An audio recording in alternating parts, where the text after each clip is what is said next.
Hello, everyone. My name is Alara, and I am speaking to you today from a quiet room in a house that feels a little too big for just one person. I want to share a story with you, a chapter of my life that I have never spoken aloud, not even to a whisper in the dark.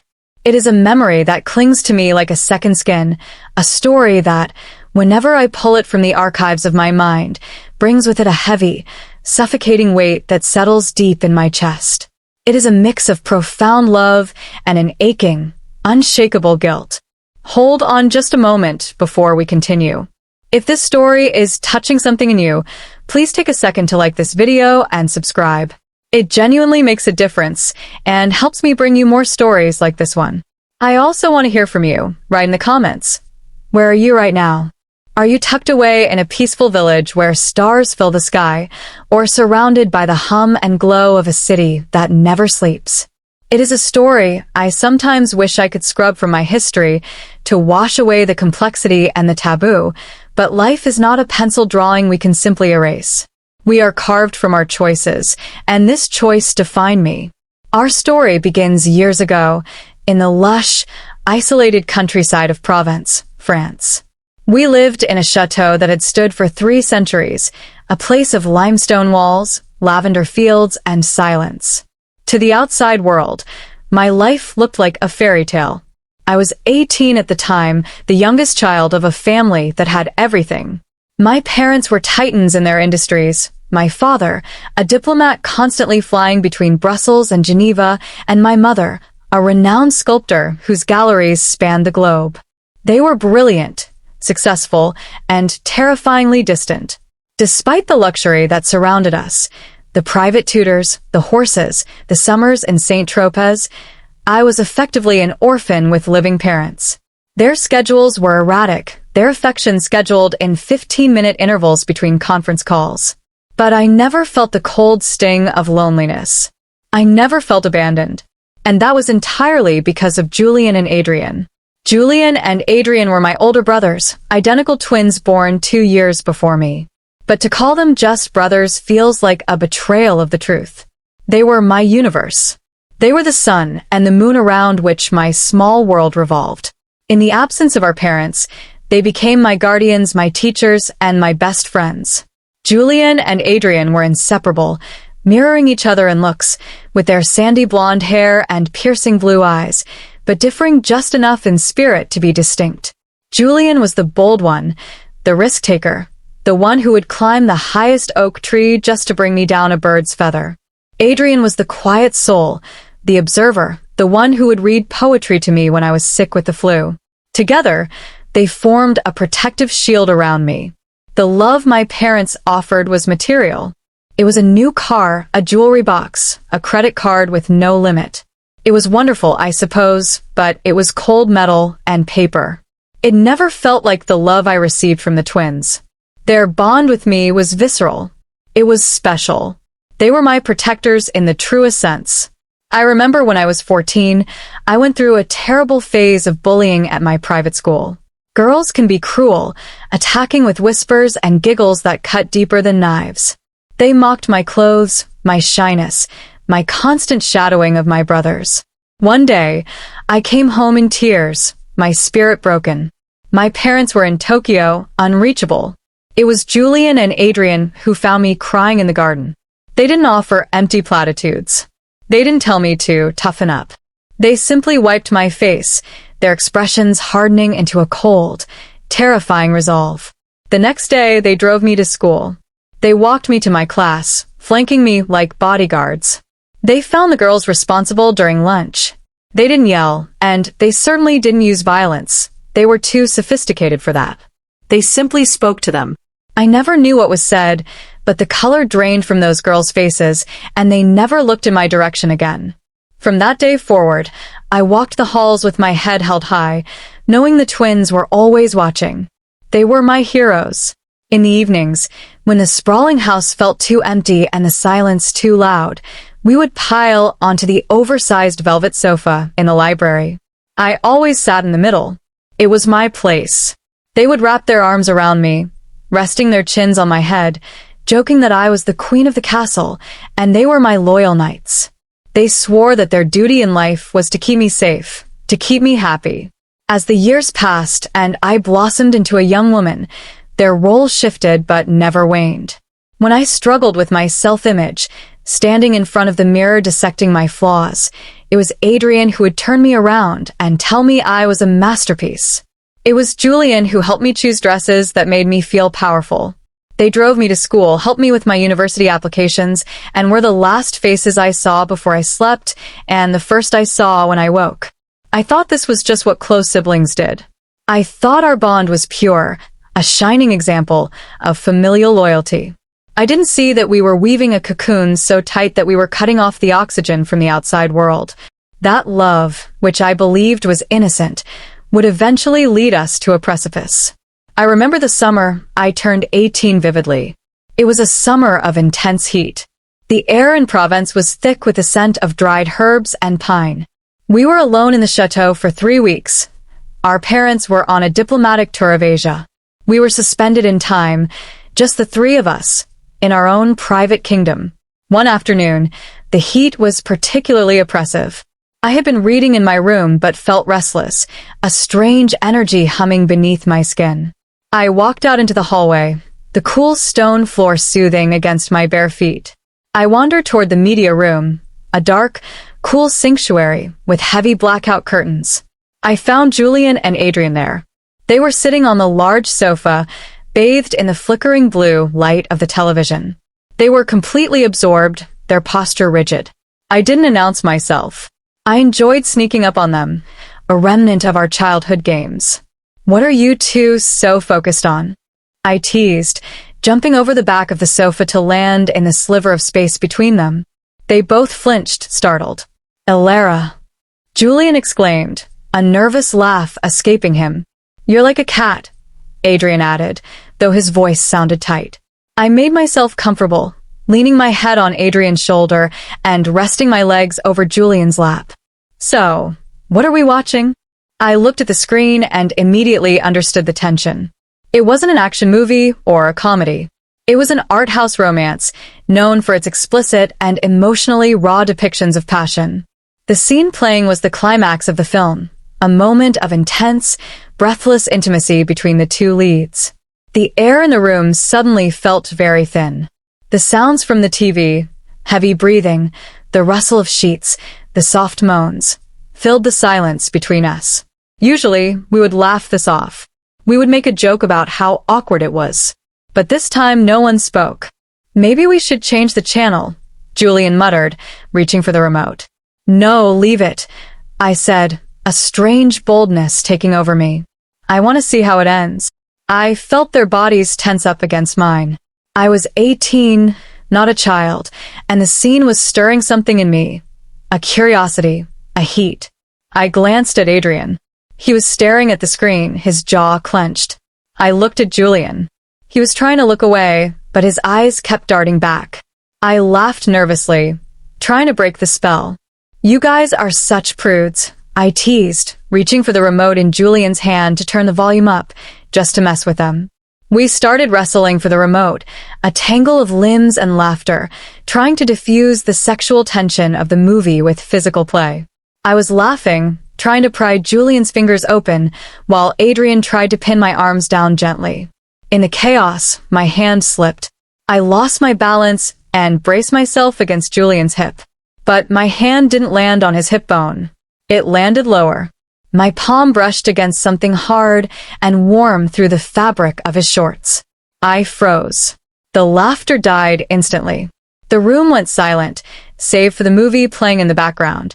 My hand hovered there for a split second, long enough to register exactly what I had felt. It wasn't the remote. It was a reaction.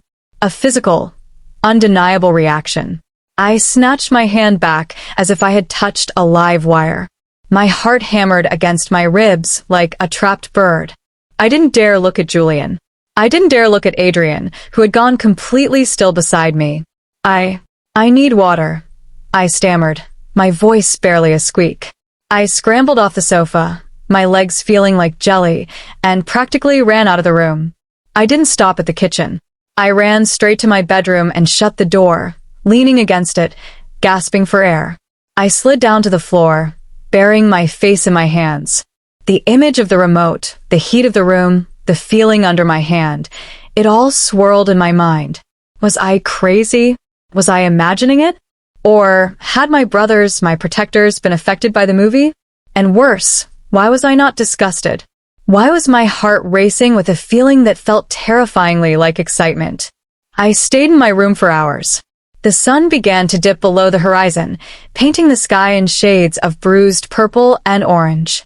I felt a deep sense of shame, but also a profound confusion. I had crossed a line. We had crossed a line. The innocent intimacy of siblings had been tainted by the reality of our adult bodies. Eventually, the hunger gnawing at my stomach forced me to move. I couldn't hide forever. I had to face them. I told myself I would act normal. If I pretended it didn't happen, maybe they would too. I opened my door and crept down the hallway. The house was silent. I walked into the living room, expecting it to be empty. Boo! I screamed, jumping back as two figures sprang out from behind the curtains. It was Julian and Adrian. They were laughing, clutching their sides. You should have seen your face. Julian crowed, wiping a tear from his eye. You looked like you saw a ghost, Adrian added, grinning. My heart was pounding, but relief washed over me so powerful it almost made me dizzy. They were joking. They were pranking me. Everything was normal. They weren't thinking about the awkward moment. They were just being my annoying brothers. I hate you both. I yelled, hitting Julian on the arm, but I was laughing too. You nearly gave me a heart attack. That's what you get for running off, Adrian said, wrapping an arm around my shoulder. Come on, we made pasta. We ate dinner on the terrace, under the stars. The conversation was light, filled with our usual banter. We talked about the estate, about our parents' latest eccentric postcard, about nothing important. But as the night wore on, I noticed something. When our eyes met, they held the gaze a fraction of a second too long. When Adrian passed me the bread, his fingers lingered on my hand. When Julian poured me water, he stood a little too close. The awkwardness hadn't vanished. It had just gone underground. I went to bed that night telling myself everything was fine. We were the Three Musketeers. Nothing could break us. But the next morning, the dam broke. My bedroom was situated between theirs. The old chateau walls were thick stone, but the connecting doors were wood, warped by time, letting sound travel through the cracks. I woke up around 8 a.m. to a strange noise. At first, I thought it was the wind or maybe the gardener working outside. But as I blinked the sleep from my eyes, I realized the sound was coming from inside the house. From the room next to mine. Julian's room. It wasn't the sound of talking or music. It was a rhythmic, guttural sound. Heavy breathing. The creaking of a bed frame. I sat up, my breath catching in my throat. I knew that sound. I had heard it in movies. I had heard it in my own imagination. My first thought was that Julian had snuck a girl in. But that was impossible. The alarm system was on. The gates were locked. We were miles from the nearest village. Then I heard another voice. A low moan. It was Adrian's voice. The realization hit me like a physical blow. I felt the blood drain from my face. They were together. In Julian's room. I should have covered my ears. I should have sung a song to drown it out. I should have gone back to sleep. But curiosity is a powerful, dangerous thing. It pulled me out of bed. It pulled me toward the door. I walked into the hallway, my bare feet silent. I stood outside Julian's door. The sounds were undeniable now. The intimacy was palpable even through the wood. My hand reached for the doorknob. I don't know why. Maybe I wanted to prove to myself I was wrong. Maybe I wanted to stop them. Or maybe I wanted to see. I turned the knob. It wasn't locked. The door swung open just an inch. The movement caught their attention instantly. The sound stopped. I pushed the door open a little wider. Julian and Adrian were there. They froze, looking toward the door. When they saw me, the color vanished from their faces. We stared at each other in a silence that felt heavy enough to crush bones. The air in the room was thick, charged with electricity and shame. Alara. Julian breathed, his voice trembling. He scrambled to cover himself with a sheet. Adrian just looked at me. His eyes were wide, filled with a mix of terror and defiance. I couldn't speak. My mind was racing a mile a minute. My brothers. My twins. The people I loved most in the world. I heard. I whispered, the words tumbling out clumsily. "Ilara, wait," Adrian said, stepping forward, disregarding his own modesty. "Don't run." I backed away into the hallway, shaking my head. I wasn't trying to spy. "We know," Julian said, his voice pleading. "Please, just listen." I turned and walked back to my room, but I didn't lock the door this time. I sat on my bed, staring at my hands. I felt like the world had tilted on its axis. Everything I knew about my family, about boundaries, about right and wrong, was spinning. But strangely, beneath the shock, there wasn't disgust. There was a sense of exclusion. I felt like I was looking through a window at a party I wasn't invited to. They had a secret world, a bond that went deeper than blood, and I was on the outside. A few minutes later, there was a soft knock on my door. "Come in," I said, my voice steady. They walked in. They were dressed now, but they looked disheveled, their eyes red-rimmed. They looked like little boys who had broken a priceless vase. They sat on the floor at the foot of my bed, looking up at me. "We're sorry," Julian said quietly. "We didn't want you to find out like this. We didn't want you to know at all." "How long?" I asked. "A while," Adrian admitted, looking at the floor. "It just happened. We've always been so close. No one else understands us, Ilara. No one else knows what it's like to be us. To be left alone in this big house, with parents who are strangers." I looked at them, really looked at them. I saw the loneliness behind their eyes. I saw the desperate need for connection that had driven them to each other. And I recognized it because I felt it too. "I don't judge you," I said softly. They looked up, surprised. "We are an island," I continued, repeating a phrase our father used to say about our family, giving it a new, twisted meaning. "It's just us." "Just us," Julian echoed. The silence stretched again, but it wasn't fearful anymore. It was contemplative. "Is that why?" I asked, my voice barely a whisper. "Is that why you chase everyone else away? Why you never let anyone get close to me? Or to you?" "Because they aren't us," Adrian said simply. "They don't belong." I stood up and walked over to them. I sat down on the floor between them, just like we used to do in the library. I could feel the heat radiating off them. I could feel the tension, the unspoken question hanging in the air.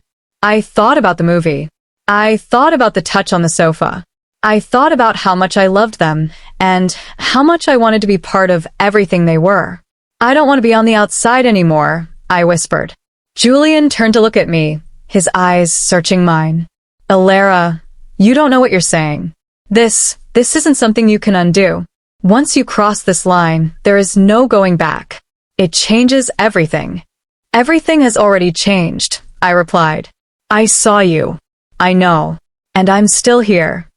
I reached out and took Julian's hand. Then I took Adrian's. We sat there, a triangle of secrets, holding hands in the dim light of my bedroom. "Are you sure?" Adrian asked, his voice rough. "I'm sure." I lied. I wasn't sure. I was terrified. But the fear of being left alone, of being the odd one out in my own family, was greater than the fear of the taboo. What happened next is a blur of emotion and sensation that I keep locked in the deepest vault of my memory. It was a shedding of skins, a breaking of the final barrier. It was clumsy and desperate, and filled with a frantic need to be close, to be one entity. When the sun finally rose high in the sky, flooding the room with the harsh light of midday, we lay there in silence. The three of us. We didn't say a word. We just breathed, our chests rising and falling in unison. The awkwardness I had feared, the disgust I had anticipated, it wasn't there. Instead, there was a profound sense of peace. A terrible, beautiful peace. We were finally complete. The circle was closed. We got up and went to the kitchen. We made lunch together, chopping vegetables, boiling water, setting the table. It was mundane. It was domestic. But every glance, every brush of a hand against a waist, carried the weight of our new reality. From that day on, the dynamic in the chateau changed. We moved through the house like ghosts, bound together by an invisible cord. They treated me with a reverence that was almost holy. They were gentler, more attentive. But we never spoke of it. We never named it. To name it would be to make it real in a way that might shatter us. We just lived it. We spent the rest of the summer in a haze of secret intimacy. But as autumn approached, and with it the return of our parents and the start of university, reality began to creep back in.